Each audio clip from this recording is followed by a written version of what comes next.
मैंने कल की मूवी देखी और देखने के बाद हाय हाय क्या ही मूवी थी यार। देखो ऐसी फिल्में इंडिया में बनती नहीं है, इसीलिए नाग अश्विन को इस फिल्म के लिए ऑस्कर अवार्ड मिलना चाहिए मेरे ओपिनियन से, क्योंकि जिस तरीके का विजन है ना इनका, स्क्रिप्चर्स और साईफाई को साथ जोड़ना, वो कमाल का है। फिल्म के ऊपर बहुत सारी बातें हैं करने के लिए, तो चलो टाइम वेस्ट ना करते हुए अब मूवी का ब्रेक डाउन भी कर लेते हैं। लेकिन इतना याद रखना, इसमें कुछ मिनी स्पॉयलर्स भी होंगे। अगर तुम्हें भी मेरे जैसे उनसे कोई फर्क नहीं पड़ता तो वीडियो को कंटिन्यू रखो एंड एंजॉय करो।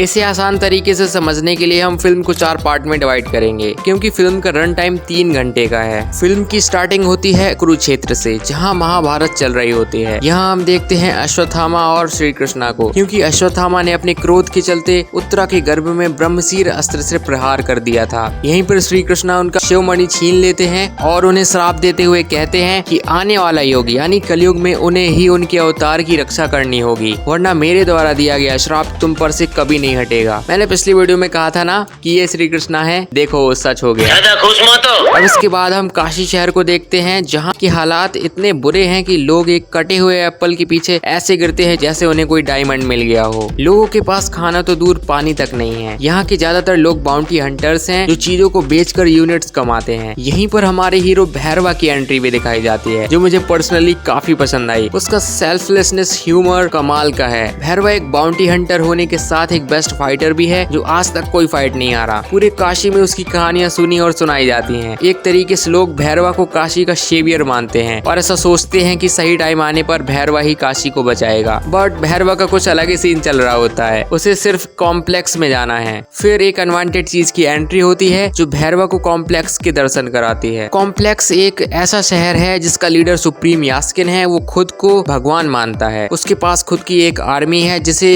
फिल्म में राइडर्स कहा गया है। उसको लीड करता है मानस। इसके साथ ही कॉम्प्लेक्स को मैनेज करने का काम करता है काउंसलर बानी। उसने अर्थ के बचे कुछ रिसोर्सेज को भी अर्थ से खींचकर कॉम्प्लेक्स में ऐड कर लिया है। भैरवा उस अनवांटेड चीज के साथ कॉम्प्लेक्स में जाता है और जो नजारे वहाँ दिखाई पड़ते हैं वो देखकर दिल गार्डन गार्डन हो जाता है। हाँ, वो बात अलग है कि सीन भी गार्डन के ही है, लेकिन मेरे पास कोई भी शब्द नहीं थे भैरवा की फीलिंग्स को बताने के लिए, तो जो सामने देखा वही मैंने बोल दिया। सुप्रीम यास्किन को एक नई बॉडी चाहिए, जिसके लिए वो कॉम्प्लेक्स में एक फर्टिलाइज प्रोग्राम चलाता है, जहाँ से उसे एक पावरफुल बॉडी मिल सके, क्योंकि यास्किन की बॉडी पूरे तरीके से खराब हो चुकी है। वो कब तक सरवाइव कर पाएगा इस बॉडी में, उसकी कोई गारंटी नहीं है। यही सब करने के लिए उसकी मदद करते हैं उसके 2 साइड कैरेक्टर्स मानस और काउंसलर बानी। अब तक हमें इस दुनिया के 3 शहरों के बारे में पता चल चुका है, कुरुक्षेत्र, काशी और कॉम्प्लेक्स। इन्हीं सब के बीच फिल्म में एक और शहर के बारे में बताया जा रहा है, जो है संबाला। इस शहर को मरियम कंट्रोल करती है, जो हमेशा से अच्छाई के साथ होती है। यहाँ शहर में रहने वाले लोग, जिन्हें फिल्म में रेबल्स कहा गया है, वो हमारे ग्रंथों और पुराणों पर आज भी विश्वास रखते हैं और ऐसा मानते हैं कि कलयुग में उनकी रक्षा के लिए भगवान फिर से जन्म लेंगे। लेकिन सुप्रीम यास्किन के चलते काशी में भगवानों को बैन कर दिया गया है, इसीलिए ये सभी लोग संबाला में ही रहते हैं। इनका सिर्फ एक ही मिशन है, कलयुग में चल रही बुराइयों को रोकना, जिसके लिए संबाला के कुछ लोग काशी और कॉम्प्लेक्स में भी रहते हैं, लेकिन स्पाई बन के। यहीं पर कॉम्प्लेक्स के फर्टिलाइज प्रोग्राम में संबाला की एक लड़की भी रहती है, जिसे पता चलता है सुमति के बारे में, क्योंकि उसे लगता है कि सुमति में कुछ तो खास बात है, क्योंकि इस कलयुग में ऐसी कोई फीमेल नहीं है जो ज्यादा दिनों तक प्रेग्नेंट रह सके। पर सुमति 150 दिन से भी ज्यादा से प्रेग्नेंट है और सुमति खुद से भी ज्यादा अपने बच्चे को बचाना चाहती है। लेकिन ऐसा सिर्फ तभी पॉसिबल है जब वो कॉम्प्लेक्स के बाहर हो, वरना यास्किन इस बच्चे के श्रम को निकाल लेगा और बच्चे को खत्म कर देगा। तभी वो कॉम्प्लेक्स से बाहर जाने में सुमति की हेल्प करती है, और ऐसा इसलिए क्योंकि सुमति ही वो स्त्री है जो भगवानों को जन्म देगी। फिल्म का फर्स्ट हाफ इतना ही था, जहाँ हमें फिल्म की दुनिया के बारे में पता चलता है और कुछ मेन कैरेक्टर्स के बारे में भी पता चलता है, जैसे कि Bhairava and Bujji, Sumathi, Ashwatthama, Manas, counsellor Bani, Supreme Yaskin, Mariam और भी साइड कैरेक्टर्स हैं, बट मेनली यही इंपॉर्टेंट है। और फिल्म का सेकंड हाफ एकदम से स्पीड अप करता है, जहां हम देखते हैं कि सुमति के कॉम्प्लेक्स से भागने के बाद उस पर 1 मिलियन यूनिट्स की बाउंड्री रख दी गई है, जिसकी खबर मिलती है भैरवा को, क्योंकि वो उसके लिए 1 वे टिकट था कॉम्प्लेक्स में जाने के लिए। वहीं दूसरी साइड अश्वत्थामा को भी संकेत मिलने लगते हैं कि अब समय आ चुका है भगवान के अवतार को ढूंढकर उनकी रक्षा करने का, जिसके बाद भैरवा भैरवा सुमति को पकड़ने के लिए पहुंचता है और वहीं उसकी फाइट होती है अश्वत्थामा से, क्योंकि अश्वत्थामा को पता चलता है कि उन्हें सुमति को ही बचाना है। अब हम भैरवा वर्सेस अश्वत्थामा की फाइट देखते हैं, जो फिल्म में अब तक का सबसे बेस्ट सेकंड सीन था और मेनली सेकंड हाफ संबाला शहर में ही फोकस करता है। भैरवा फाइट हार जाता है और अश्वत्थामा सुमति के साथ संबाला पहुंच जाते हैं और सुमति के आते ही वहां बारिश होने लगती है, जिसके चलते संबाला के लोगों को भी पता चल जाता है कि सुमति ही भगवान को जन्म देगी। अब क्योंकि सुमति पर 1 मिलियन यूनिट्स की बाउंटी थी, जो भैरवा को 1 वे टिकट था कॉम्प्लेक्स जाने के लिए, इसीलिए उसे ढूंढते ढूंढते भैरवा भी संबाला पहुंच जाता है। जिसके बाद फिर से भैरवा और अश्वत्थामा की फाइट होती है, लेकिन इस बार भैरवा अपने टेक का यूज करके अश्वत्थामा का इल्यूजन क्रिएट करता है और हम देखते हैं कि अश्वत्थामा से लड़ रहे हैं। यहाँ दूसरा अश्वत्थामा अपना हीरो भैरवा ही होता है। इसी मौके का फायदा उठाते हुए मानस भी अपनी राइडर्स आर्मी लेकर संबाला पहुंचता है सुमति को वापस कॉम्प्लेक्स ले जाने के लिए। यहाँ राइडर्स और रेबल्स के बीच एक यूनिक सी फाइट होती है और मुझे पर्सनली मरियम के ये 2 वेपन्स काफी पसंद आए। आगे फिल्म में हम देखते हैं कि रेबल्स बुरी तरीके से हार चुके हैं और भैरवा अभी भी अश्वत्थामा से फाइट कर रहा है। फाइट इतनी ज्यादा इंटेंस हो चुकी थी कि भैरवा बेहोश हो जाता है। यहीं पर मानस किसी तरीके से अश्वत्थामा को भी रोक देता है और सुमति को ले जाने लगता है। हम सोचते हैं कि बस फिल्म यहीं पर खत्म हो चुकी है। मैं खुद भी इतना सब देखकर डिसअपॉइंटेड था कि ये सब क्यों हो रहा है, क्या सच में फिल्म की एंडिंग इतनी डार्क और अधूरी सी रहेगी। तभी जो ट्विस्ट आता है ना, वो देखकर मैं इतना एक्साइटेड हो गया कि मैं पागलों की जैसे स्माइल कर रहा था, क्योंकि आगे हम देखते हैं कि जैसे ही अश्वत्थामा का वेपन भैरवा के पास आता है, उसमें कर्ण की पावर्स आ जाती हैं। इस मूवमेंट से थिएटर्स में तबाही मच जाती है। इतने सारे सिनेमैटिक शॉट्स के साथ प्रभास को सूर्यपुत्र कर्ण के रूप में दिखाया जाता है, जो अभी तक का सबसे बेस्ट और इपिक मूवमेंट था इस फिल्म का। इसका लेवल इतना ग्रैंड था जिसे देखकर हम पिछली पूरी फिल्म भूल जाते हैं। और पता है ऐसा क्यों? वो इसलिए क्योंकि भैरवा को स्टार्टिंग से जिस ह्यूमर के साथ दिखाया जाता है, तब एक पल के लिए हम ऐसा भी सोचने लगते हैं कि कहीं भैरवा विलन तो नहीं है। बट एंडिंग में अपनी सारी होप्स खोने के बाद जिस तरीके से भैरवा ट्रांसफॉर्म होता है, वो देखकर मजा ही आ जाता है। लेकिन रुको, ज्यादा खुश होने की जरूरत नहीं है। अश्वत्थामा ने कहा था कि पूरी महाभारत में अर्जुन से बेस्ट अगर कोई था तो वो था कर्ण, और अश्वत्थामा के पास जो वेपन है रियलिटी में वो अश्वत्थामा का नहीं है, वो कर्ण का ही वेपन है। बस फर्क इतना है कि कर्ण के मरने के बाद उसके वेपन की सारी पावर्स खत्म हो चुकी हैं। एंड अश्वत्थामा और कर्ण एक तरीके से फ्रेंड थे, इसीलिए कर्ण के वेपन को अश्वत्थामा ने आज तक अपने पास संभाल कर रखा है। और जैसे ही वो वेपन भैरवा के कांटेक्ट में आया तो वेपन में फिर से पावर्स आ गई। इसका मतलब ये होना चाहिए कि कर्ण का पुनर्जन्म हुआ है। ऐसा पॉसिबल भी है क्योंकि जब भैरवा अपने पास्ट के बारे में बताता है तो उसे खुद भी पता नहीं होता कि उसके माता पिता कौन थे। इनफैक्ट उसका नाम भैरवा ही क्यों है, ये भी फिल्म में नहीं बताया गया। फिलहाल मैं इस पर एक अलग सी वीडियो बनाऊंगा जिसमें हम भैरवा के बारे में जितनी भी बातें हैं उन सभी पर डिस्कस करेंगे। अभी फिल्म के ब्रेकडाउन पर आते हैं। अब देखो, जैसे ही भैरवा का कांटेक्ट हटता है उस वेपन से, वैसे ही वो फिर से भैरवा बन जाता है। ये थोड़ा कंफ्यूजिंग साउंड कर रहा है ना, तो देखो इसको सिंपल वे में समझते हैं। तो सीन कुछ ऐसा है कि जब तक भैरवा के पास वो वेपन है तब तक वो कर्ण है। जैसे ही वेपन उसके कांटेक्ट से बाहर जाता है तो वो फिर से भैरवा बन जाता है। अगले सीन में हम देखते हैं कि भैरवा सुमति को ले जाता है। अश्वत्थामा उसे रोकने की बहुत कोशिश करते हैं लेकिन वो उसे नहीं रोक पाते। बस फिल्म यहीं खत्म हो जाती है और हम एक बार फिर से फ्लैशबैक के कुरुक्षेत्र को देखते हैं, जहां कर्ण का पूरा लुक रिवील हो जाता है। इसमें एक पोस्ट क्रेडिट सीन भी है जिसमें हमें दिखाया जाता है कि यास्किन को सुमति के बच्चे के सीरम के कुछ ड्रॉप्स मिल चुके हैं और सिर्फ कुछ ही बूंदों से यास्किन की बॉडी पूरे तरीके से ट्रांसफॉर्म हो जाती है और उसके पास दिव्य शक्तियां आ जाती हैं, क्योंकि वो इस दिव्य धनुष को भी उठा लेता है। जबकि फिल्म की एक सीन में ही दिखाया गया है कि इस धनुष को छूना भी इम्पॉसिबल है। यास्किन ऐसा सिर्फ इसीलिए कर पाया क्योंकि उसकी बॉडी में भगवान का अंश है, जिसे सुमति के बच्चे से निकाला गया था। यास्किन जानता है कि सुमति का जो बच्चा है वो साधारण नहीं है और इसीलिए यास्किन को सुमति का बच्चा चाहिए और अब वो उसे ढूंढने के लिए खुद ही निकल पड़ा है। इसकी आगे की कहानी हमें कल की यूनिवर्स की दूसरी फिल्म में देखने को मिलेगी। भैरवा कौन है, उसका पास्ट क्या है, उसका कर्ण और महाभारत के साथ क्या कनेक्शन है, ऐसे कई सवाल हैं हम सभी के मन में, जिन पर मैं अलग से एक वीडियो बना रहा हूँ। तो जल्दी से आप मेरे चैनल को सब्सक्राइब कर लीजिए, वरना आप इस वीडियो को मिस कर देंगे। इसी के साथ फिल्म में आपको क्या क्या अच्छा लगा वो भी बताना। अगर यहाँ तक वीडियो देखा है तो प्लीज एक लाइक भी कर देना, क्योंकि यार वीडियो बनाने में बहुत मेहनत लगती है।